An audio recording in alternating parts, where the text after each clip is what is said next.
আসসালামু আলাইকুম ওয়া রাহমাতুল্লাহি ওয়া বারাকাতুহু। ওয়া আলাইকুম আসসালাম ওয়া রাহমাতুল্লাহ। বিসমিল্লাহির রহমানির রহিম। আলহামদুলিল্লাহি রাব্বিল আলামিন ওয়াসসালাতু ওয়াসসালামু আলা রাসূলিহিল কারীম ওয়া আলা আলিহি ওয়া সাহবিহি আজমাইন।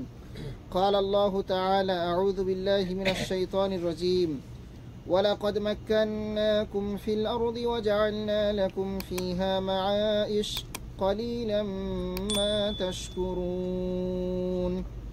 প্রশংসা আল্লাহর জন্য, আলহামদুলিল্লাহ।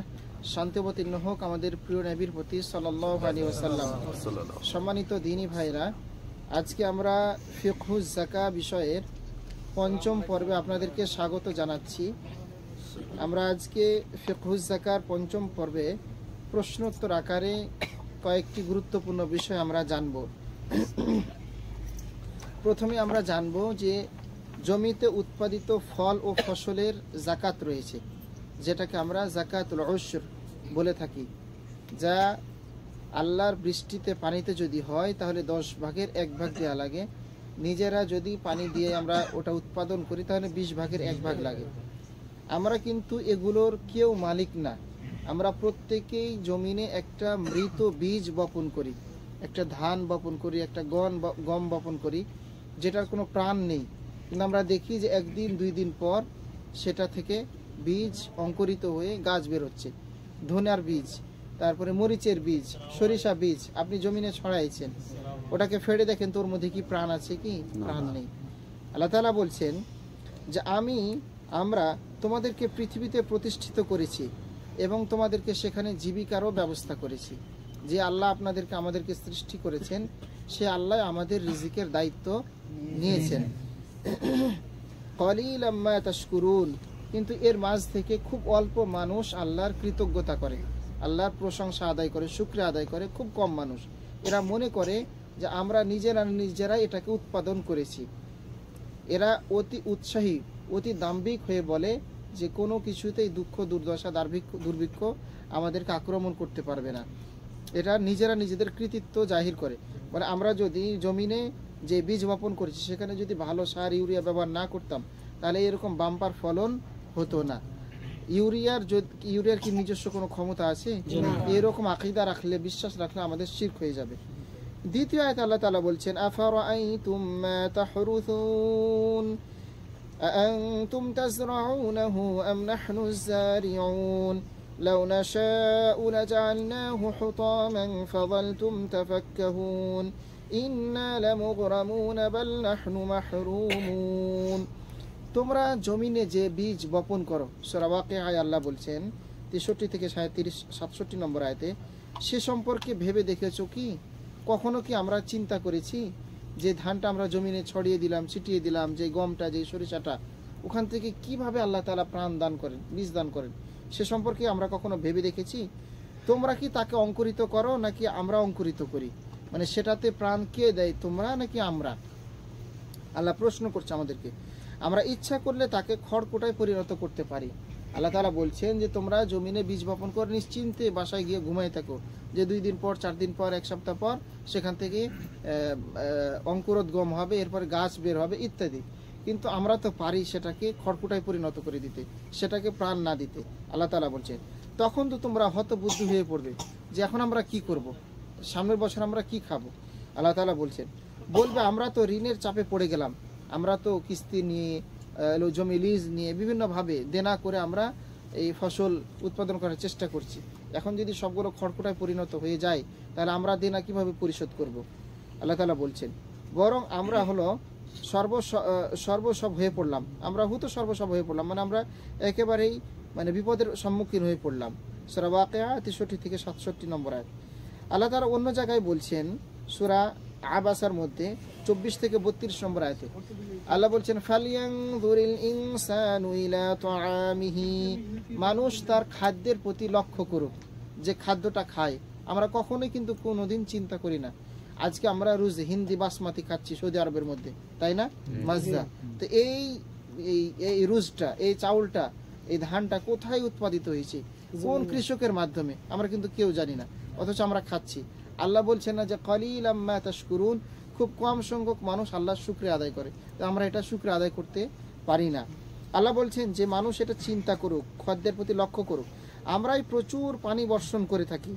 আন্না সাবাবনাল মাআ সাব্বা থুম্মা শাকাকনাল আরদা শাক্কা ফাআম্বাতনা ফিহা হাব্বান ওয়া ইনাবান ওয়া কাযবা ওয়া যাইতুনান ওয়া নাখলা ওয়া হাদাইকা গুলবান ওয়া ফাকিহাতান ওয়া আব্বা মাতাআন লাকুম ওয়া লিআনআমিকুম। আল্লাহ বলছেন আমরাই প্রচুর পানি বর্ষণ করে থাকি। পানি যদি না হয় তাহলে আমরা কি করি? ইস্তিসকার নামাজ পড়ি যে এই বছর আবাদ হবে না, কারণ আল্লাহর পানি নাই।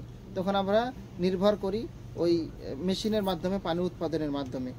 এরপর আল্লাহ বলছেন যে এরপর আমি ভূমিকে বা জমিকে বিদীর্ণ করেছি। এক সময় দেখবেন যখন চৈত মাসের কর হয়, ধান উঠানোর পর জমিনটা একেবারে চৌচির হয়ে যায়, ফেটে। তখন কি মনে হয় যে এই জায়গাতে ধান উৎপাদন হবে? তখন ওটা দেখে কি মনে হয় না যে এটা মৃত একটা মাটি, কিভাবে এখান থেকে সম্ভব? আল্লাহ তাআলা বলছেন অতঃপর তাতে উৎপন্ন করেছি শস্য, কি?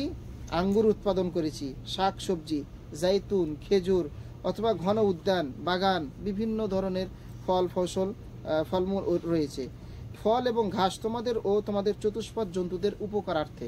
আমরাও খাই সেটা, এবং আমাদের যেগুলো গৃহপালিত চতুষ্পদ জন্তু রয়েছে সেগুলো আমরা খাই। আমরা এতগুলো আয়াত উল্লেখ করার উদ্দেশ্য হলো এই সবগুলোর মূল আল্লাহ তাআলা হচ্ছেন যে মূল। সবগুলো আল্লাহ তাআলার অনুগ্রহ আমরা ভক্ষণ করে থাকি। আল্লাহ তাআলা বলছেন এরপরের আয়াতে, সূরা বাকারার 267 নম্বর আয়াতে, ইয়া আইয়ুহাল্লাযীনা আমানু, হে বিশ্বাসীগণ। আমাদেরকে এখন আল্লাহ বলছেন কিছু তোমরা ব্যয় করো।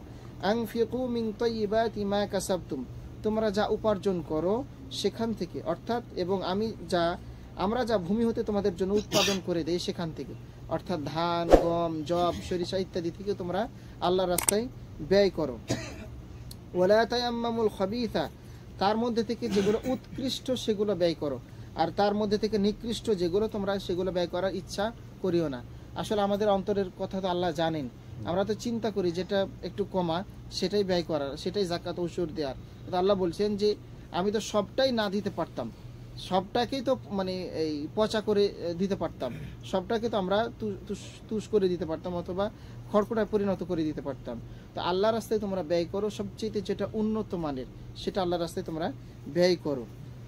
এরপর আল্লাহ বলছেন অথচ তোমরা তা গ্রহণ করবে না। মানে অধিকাংশ মানুষ কিন্তু উত্তমটা ব্যয় করে না। কি এমনও মানুষ রয়েছে কিছু অংশও ব্যয় করে না, কিছু অংশ ব্যয় করে না, মানে তারা একটুকু দেয় না। যদি না তোমরা চোখ বন্ধ করে থাকো, আর জেনে রাখো নিশ্চয় আল্লাহ অভাব মুক্ত প্রশংসিত। আপনি যদি আল্লাহকে, আল্লাহর রাস্তায় এটা ব্যয় করেন, এটা কি আল্লাহ খাবে? আল্লাহ তো খাবে না, এটা আমরাই খাবো। কিন্তু আপনার নিয়তটা আল্লাহ তাআলা দেখছেন। আল্লাহর কি অভাব রয়েছে যে আপনি না দিলে আল্লাহ অভাবে পড়ে যাবেন? বিষয়টা কিন্তু এমন না। এরপরে একটা আয়াত বলে আমরা শেষ করে দিব যে আপনি কখন সেটা উৎপাদন করবেন, কিভাবে আল্লাহ তাআলা আপনাকে দিতে বলছেন। সূরা আল আনআমের 141 নম্বর আয়াত আল্লাহ বলছেন وهو الذي أنشأ جنات معروشات وغير معروشات والنخل والزرع مختلفا أكله والزيتون والرمان متشابها وغير متشابه كلوا من ثمره إذا أثمر وآتوا حقه يوم حصاده ولا تسرفوا إنه لا يحب المسرفين। তিনি লতা ও বৃক্ষ উদ্যান সমূহ সৃষ্টি করেছেন, অর্থাৎ আল্লাহ তাআলা এগুলোকে সৃষ্টি করেছেন খেজুর গাছ, বিভিন্ন স্বাদ বিশিষ্ট খাদ্যশস্য। এক একটার সাথে আরেকটা সাদৃশ্য কিন্তু মিলে না। পাট শাকের সাথে লাল শাকের কি মিল আছে? অথচ একই মাটি থেকে আপনি একটা সবুজ আর একটা লাল শাক উৎপাদন করছেন না, করেন না? একই জমিন থেকে আপনি বেগুন চাষ করছেন, আবার টমেটো চাষ করছেন, আলু চাষ করছেন, সবটাই কিন্তু আল্লাহ বলছেন কোনোটার সাথে কোনোটার স্বাদ মিল হয় না, সবটাই ভিন্ন ভিন্ন স্বাদ। এরপর আল্লাহ তাআলা বলছেন জাইতুন ও ডালিম সৃষ্টি করেছেন, এগুলোকে তিনি একে অপরের সাদৃশ্য এবং বিসাদৃশ্য করেছেন। যখন তা ফলবান হয় তখন তার ফল আহার করবে, আর ফসল কাটার তিনি এর জাকাত দিবে। জাকাত কোন টাইমে দিবেন? মানে ওসর, জাকাতুল ওসর, এটা কোন দিনে দিবেন? যেদিন আপনি ফসলটা ঘরে তুলবেন সেই দিন। এবং অপচয় করবে না, নিশ্চয় আল্লাহ তাআলা অপচয়কারীকে ভালোবাসেন না। এই ছিল আল্লাহ তাআলার আমাদের প্রতি রহমত, যে জমি থেকে আমরা উৎপাদিত ফল ফসলের মাধ্যমে জীবিকা আহরণ করে থাকি, সবটাই আল্লাহ তাআলা পরিচালনা করে থাকেন। এরপর আমরা দেখব যে কৃষি পণ্যের জাকাতের নিসাব। এই বিষয়টা আমরা কিছুদিন আগে কোন এক পর্বে আলোচনা করেছিলাম। আল্লাহ রাসূল সাল্লাল্লাহু আলাইহি ওয়াসাল্লাম একটা মূল নীতি বর্ণনা করেছেন, সূত্র। এই সূত্রের আলোকে আপনার যে কোনো ফল ফসলের যাকাত বের করতে হবে। আল্লাহ রাসূল সাল্লাল্লাহু আলাইহি ওয়াসাল্লাম বলছেন, লাইসা ফিমা আকাল্লু মিন খামসাতি আওসুকিন সাদাকা। 5 ওয়াসাকের কম যদি আপনার উৎপাদিত ফলটা হয়, তাহলে তার উপরে কোনো যাকাত নেই, মানে তার উপরে কোনো যাকাত দিতে হবে না। এতটুকু পর্যন্ত। আমরা উটের বেলায় দেখেছি 5টা উট, গরুর বেলায় দেখেছি 30টা গরু, তারপরে ছাগলের বেলায় দেখেছি 40টা ছাগল। ঠিক ফসলের ক্ষেত্রে আল্লাহ রাসূল সাল্লাল্লাহু আলাইহি ওয়াসাল্লাম বলেন 5 ওয়াসাকের কম যদি আপনার 5 ওয়াসাকের কম যদি ফসল হয়, তাহলে সেখানে যাকাত আসবে না। আমরা সেদিন বলেছিলাম ওয়াসাক কি, সেদিন বলেছিলাম 1 ওয়াসাক সমান 60 সা। আমরা বিস্তারিত আলোচনা করব। 1 ওয়াসাক সমান 60 সা, এগুলো হচ্ছে আরবি পরিভাষা, টার্মিনোলজি বলা হয় থাকে ইংরেজিতে। তো এক মানে পরিভাষায় ব্যবহৃত হয়। 1 ওয়াসাক সমান 60 সা, অতএব 5 ওয়াসাক সমান 60কে 5 দিয়ে গুণ দিতে হবে। 5 6 30, 300 সা। এখন 1 সা সমান কত কেজি? 1 সা সমান হলো 2 কেজি 500 গ্রাম। 1 সা সমান 2 কেজি 500 গ্রাম, মানে এটা 2.5 কেজি। তাহলে 2.5 কেজিকে আমরা পেয়েছি 60 সা। 1 ওয়াসাক সমান আমরা পেয়েছিলাম যে 60 সা, তাই না? এখন 5 ওয়াসাক সমান 300 সা পেয়েছি। এখন 300 সাকে গুণ দিতে হবে। 1 সা সমান কয় কেজি? 2.5 কেজি। বুঝতে পারছেন না, পারেন না? 1 ওয়াসাক সমান 60 সা, 60 সা, আর 1 সা সমান 2.5 কেজি। তাহলে 60কে 5 দিয়ে আগে গুণ করেন, 5 6 30, 300 সা। এখন 300 সাকে আবার গুণ করেন 2.5 কেজি দিয়ে, তাহলে কি আসবে? 750 কেজি। আর যদি মনের হিসেবে যান, তাহলে 18 মন 30 কেজি আমরা বলেছিলাম। তো আমরা কেউ 30 কেজিতে মন ধরি, কেউ 40 কেজি। পাকি আর কি আরেকটা বলে আকবর ভাই? শিকা, পাকি আর সের।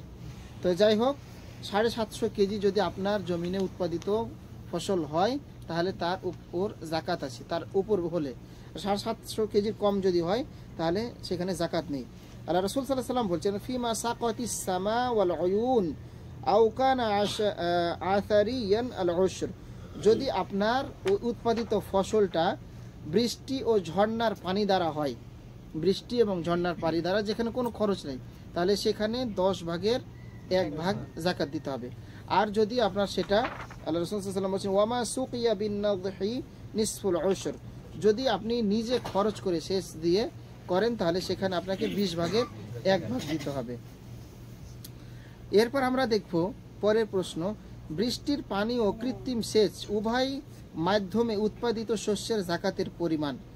বৃষ্টির পানি আপনি দিয়েছেন, কিছু বৃষ্টির পানি আছে, আবার কিছু আছে যে আপনি নিজেও সেচ দিয়েছেন, পানি দিয়েছেন। তো এখানে কি হুকুম হলো? কিছু অংশ বৃষ্টির পানি ও কিছু অংশ নিজের সেচের মাধ্যমে উৎপন্ন হলে, ফসল যদি উৎপাদন করেন, তাহলে 10 ভাগের 3/4, অর্থাৎ 1 মণ 20 কেজি দিবেন। যদি আল্লাহর পানিতে হতো, তাহলে আপনি কয় মণ দিতেন? 10 মণে 1 মণ দিতেন। কিন্তু যখন আপনি দেখলেন যে আপনি কিছু পানি নিজের খরচ করেছেন, কিছু আল্লাহর পানিতে, তখন আপনি 1 মণ 20 কেজি দিবেন, মানে 1.5 মণ আপনি দিবেন। এরপরের প্রশ্ন, এক শস্য অন্য শস্যের নিসাব পূর্ণ করবে কি? আপনার কিছু এই 750 কেজি ধান হচ্ছে না, ধরেন কি 350 কেজি সরিষা উৎপাদন হয়েছে, 350 কেজি ওই যে এই গম উৎপাদন হয়েছে। এখন আপনার কোনোটাই আলাদা আলাদাভাবে নিসাব পরিমাণ হচ্ছে না, ধরেন আপনার হুকুম কি? আপনি কি করবেন? আমরা এর আগে দেখেছিলাম যে স্বর্ণের ব্যাপারে আপনার মায়ের একাই 7.5 ভরি হচ্ছে না, মা মেয়ে দুটা মিলায় 7.5 ভরি হচ্ছে। সেখানে আমরা কি উত্তর নিয়েছিলাম? যে কারো উপর যাকাত ফরজ কি? কারো উপর যাকাত ফরজ নাই, তবে হ্যাঁ তারা রূপার হিসাব করে যাকাত দিতে পারবে, এটা বলেছিলাম। আচ্ছা, এখানে আমরা জানবো যে গম, জব, ধান ইত্যাদি এগুলো প্রত্যেকটি আলাদা আলাদা শস্য, মানে এক একটা ভিন্ন ভিন্ন, কারোটার সাথে কারো মিল নাই। অতএব শস্যগুলি পৃথকভাবে নিসাব পরিমাণ হলেই কেবল যাকাত ফরজ। মানে গম যদি আপনার 750 কেজি হয়, ধান যদি 750 কেজি হয়, তাহলে তার উপর যাকাত ফরজ। কিন্তু 500 কেজি হলো, 600 কেজি হলো, 700 কেজি হলো, তাও তার উপরে যাকাত ফরজ নয়। আপনি মনে করছেন যে দুটা মিলে আমি যাকাত দিব, আপনি কোনো মানে ওখান থেকে কিছু অংশ দান করতে পারেন, কিন্তু আপনার উপর শরীয়ত চাপ প্রয়োগ করে নাই যে আপনাকে সেখান থেকে জাকাত বের করতে হবে। এরপর আমরা জানবো পরের প্রশ্ন, যে যে সকল শস্যের জাকাত ফরজ, জমিতে উৎপাদিত যে সকল শস্যের উপর জাকাত ফরজ রয়েছে সেগুলো আমরা জানবো। এবারে যে সকল শস্য জমিতে উৎপন্ন হয় তা যদি মানুষের সাধারণ খাদ্য হিসেবে বিবেচিত হয় এবং তা ওজন ও গুদামজাত করা হয়, যে সকল শস্য জমিতে উৎপাদিত হচ্ছে এবং গুদামজাত দীর্ঘদিন ওটা সংরক্ষণ করা যায়, ধান, গম, যব ইত্যাদি, এবং সেটা ওজন করা যায়, সে সকল শস্যেই কেবল জাকাত ফরজ রয়েছে। যেমন হাদিসে এসেছে, আল্লাহ রাসূল সাল্লাল্লাহু আলাইহি ওয়াসাল্লাম বলছেন, আন ওমর ইবনুল খাত্তাব ক্বাল, ওমর ইবনুল খাত্তাব রাদিয়াল্লাহু তাআলা থেকে বর্ণিত, আল্লাহ রাসূল সাল্লাল্লাহু আলাইহি ওয়াসাল্লাম বলেন, ইন্নামা সান্না রাসূলুল্লাহ সাল্লাল্লাহু আলাইহি সাল্লাম, নিশ্চয় রাসূল সাল্লাল্লাহু আলাইহি সাল্লাম গণ্য করেছেন, সুন্নাহ করেছেন, আয-যাকাতা ফি হাযিহিল আরবা, চারটা জিনিসের উপর জাকাত ফরজ করেছেন। প্রথমত আমরা জানবো যে চারটা শস্যের উপর আল্লাহ জাকাত ফরজ করেছেন। একটা হলো আল হিনতা ওয়াশ শাঈর ওয়াজ যাবিব ওয়াত তামর, গম, জব, কিশমিশ এবং খেজুর। কয়টা? আগামীকাল ধরবো কিন্তু আমি। গম, জব, খেজুর, কিশমিশ, এই চারটার উপর মূলনীতি ধরে আল্লাহ রাসূল সাল্লাল্লাহু আলাইহি সাল্লাম জাকাত এই শস্যের উপরে নির্ধারণ করেছেন। এখন এই চারটার মধ্যে কিন্তু ধান আসে নাই, আসছে কি? তাহলে আমরা কিভাবে জানেন? আসছি পরের কথা, আপনাদের প্রশ্নগুলো। আরেকটা হাদিস আমরা এখানে উল্লেখ করব, যে আন মুসা ইবনে তালহা قال عندنا কিতাব মুআদ ইবনে আনি নবী সাল্লাল্লাহু আলাইহি সাল্লাম, মুসা ইবনে আবি তালহা বলছেন যে তিনি বলেন রাসূল সাল্লাল্লাহু আলাইহি সাল্লাম কর্তৃক মুআজ রাদিয়াল্লাহু তাআলার নিকট প্রেরিত পত্র আমাদের নিকট ছিল। যখন রাসূল সাল্লাল্লাহু আলাইহি সাল্লাম মুআজ রাদিয়াল্লাহু তাআলাকে ইয়েমেনে প্রেরণ করলেন, তখন ওরাকায় লিখে দিয়েছিলেন জাকাতের হিসাবটা, ওই কাগজটা ছিল তাদের নিকট। তিনি বলছেন যাতে তিনি গম, জব, কিশমিশ ও খেজুরের জাকাত গ্রহণ করেছেন, মানে এই চারটা জিনিসের উপরে জাকাত গ্রহণ করেছেন। এখন মূল কথায় আসি, উল্লেখিত হাদিস দ্বয়ে, মানে এই দুটো হাদিস বর্ণনা করা হলো না, যে দুটো হাদিসে কয়টা জিনিসের উপর জাকাত? চারটা বলেছে, চারটা। এখন উল্লেখিত হাদিস দ্বয়ে বর্ণিত চারটি শস্যে জাকাতের কথা বলা হলেও এই চারটিকে নির্দিষ্ট করা হয়নি, বরং ওজন ও গুদামজাত সম্ভব সকল শস্যে এর অন্তর্ভুক্ত। যেমন ভুট্টার কথা কোরআনে হাদিসের মধ্যে আসে নাই, আসছে কি? আসে নাই। এছাড়া ধানের কথা আসে নাই।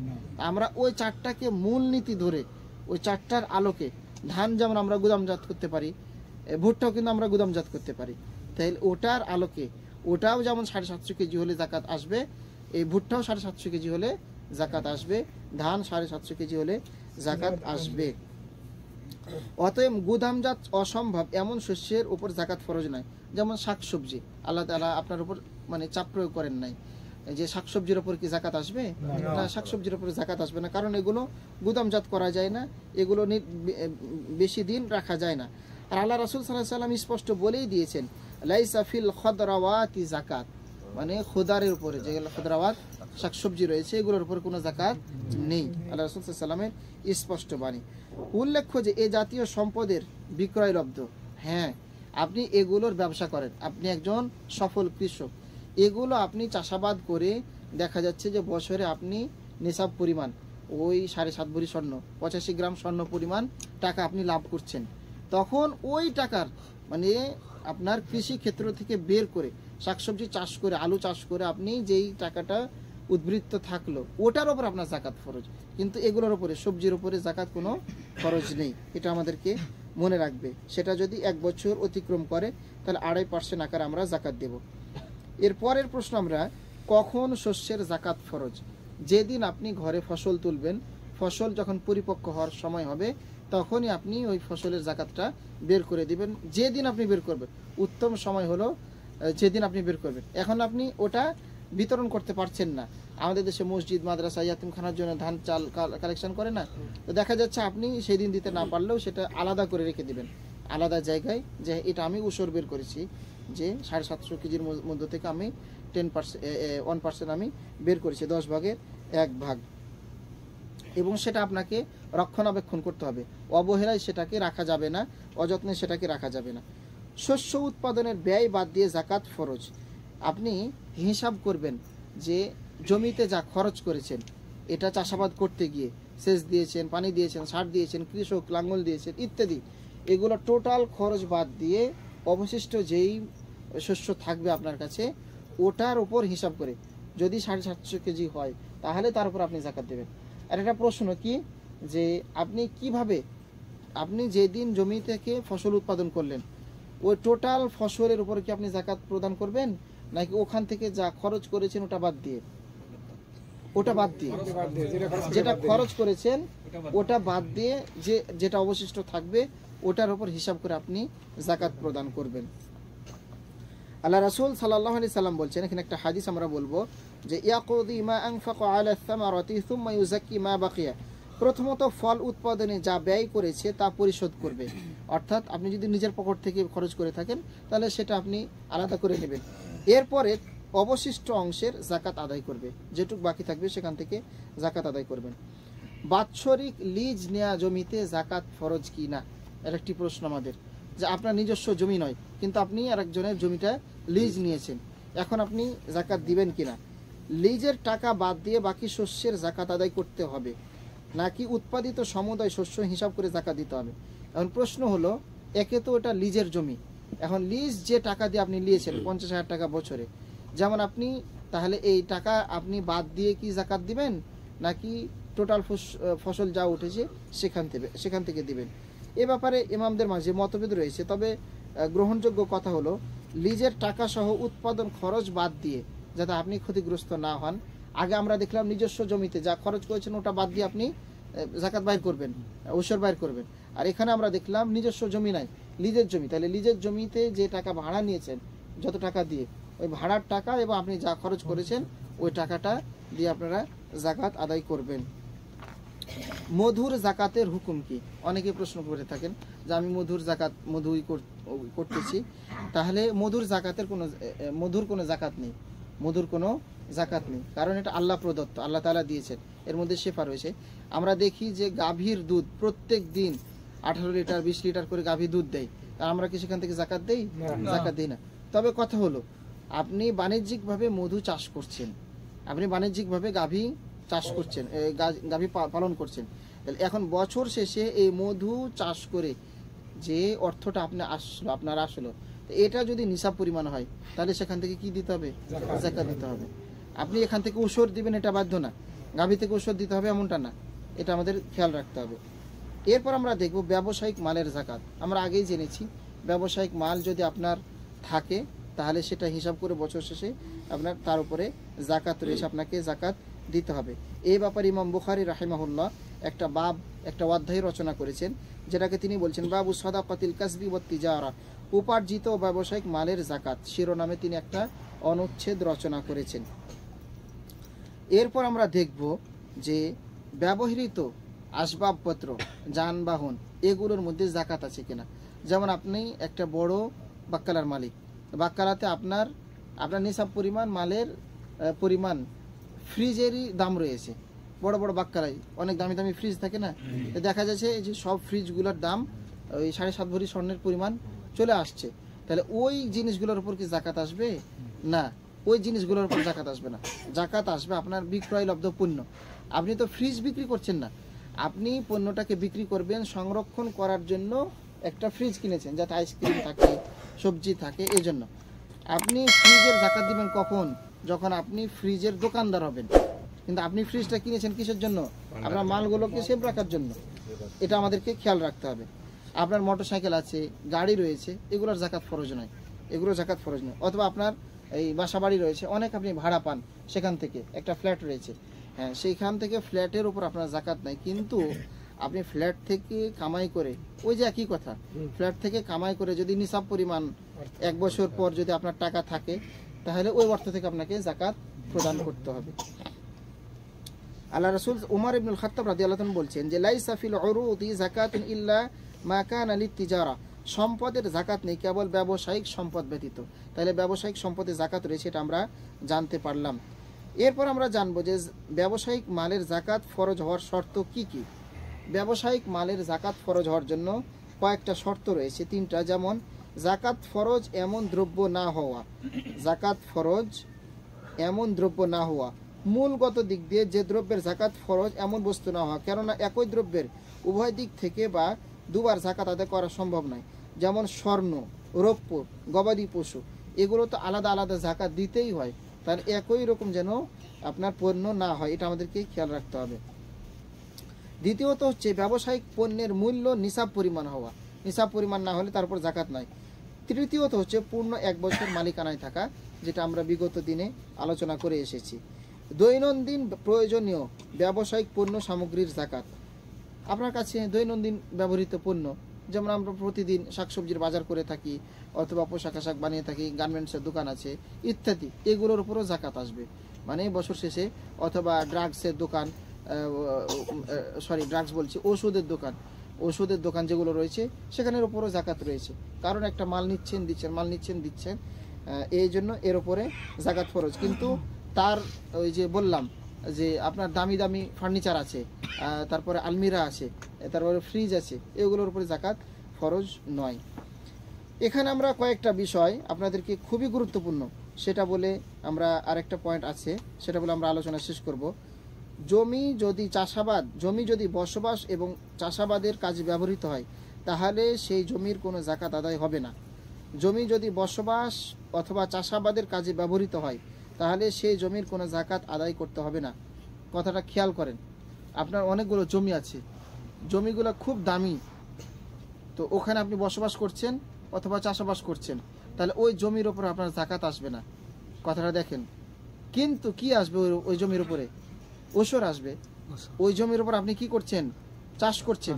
1000 বিঘা আপনার জমি আছে, 20 বিঘা জমি আছে, তাহলে ওই 20 বিঘা জমিতে উৎপাদিত ফসলের উপর আপনার জাকাত আসবে।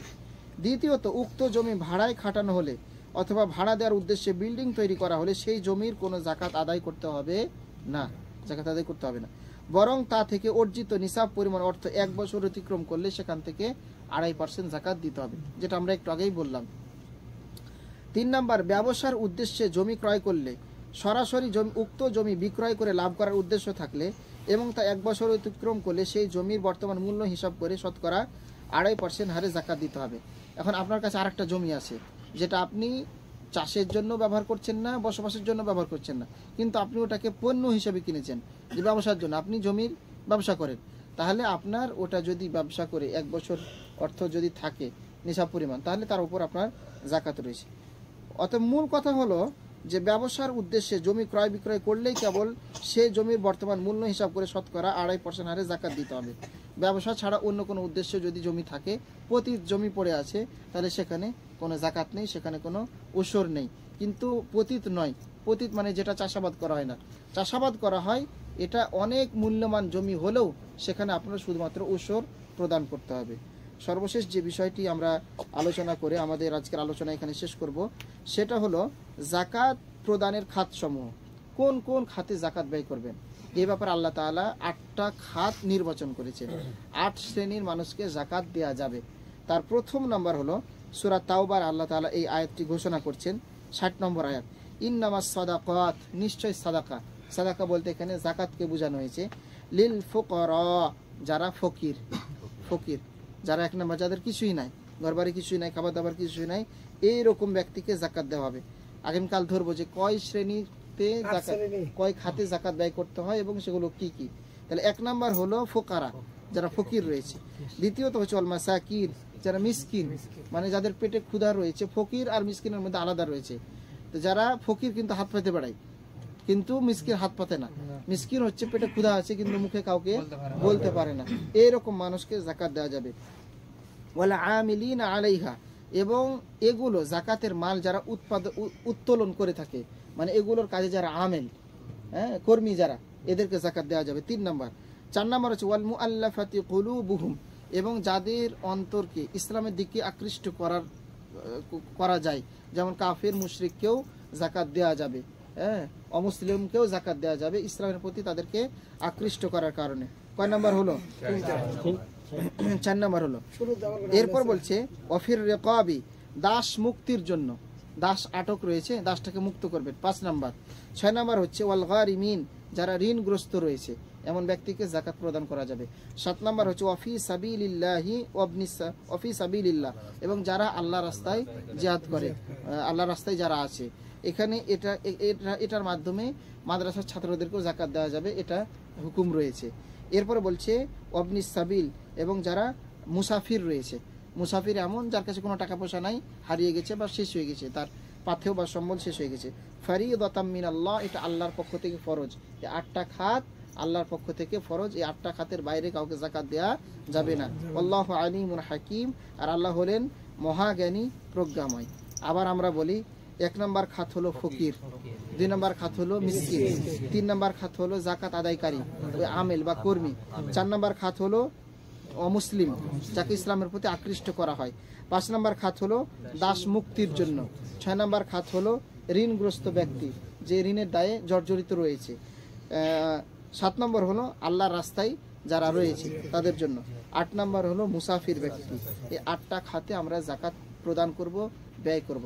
আল্লাহ তাআলার কাছে দোয়া করছি, আল্লাহ তাআলা যেন আমাদেরকে আজকে যা শুনলাম সেগুলোর প্রতি আমল করার তৌফিক দান করেন। আল্লাহ তাআলা যেন আমাদের অভাব মুক্ত করে দেন। আল্লাহ তাআলা যেন আমাদের হাতটাকে উঁচুতে করে দেন। এই আশাবাদ ব্যক্ত করে আজকে যাকাত পর্বের 4র্থ পর্ব আমরা এখানে শেষ করলাম। আগামীকাল একটা পর্ব বাকি রয়েছে, 5ম পর্ব আলোচনা করে আমরা এর ইতি টানবো ইনশাআল্লাহ। ওমা তৌফিক ইল্লা বিল্লাহ। সাল্লাল্লাহু আলাইহি ওয়া সাল্লাম আলা নবিয়িনা মুহাম্মদ ওয়া আলা আলিহি ওয়া সাহবিহি আজমাইন। আসসালামু আলাইকুম ওয়া রাহমাতুল্লাহি ওয়া বারাকাতুহু।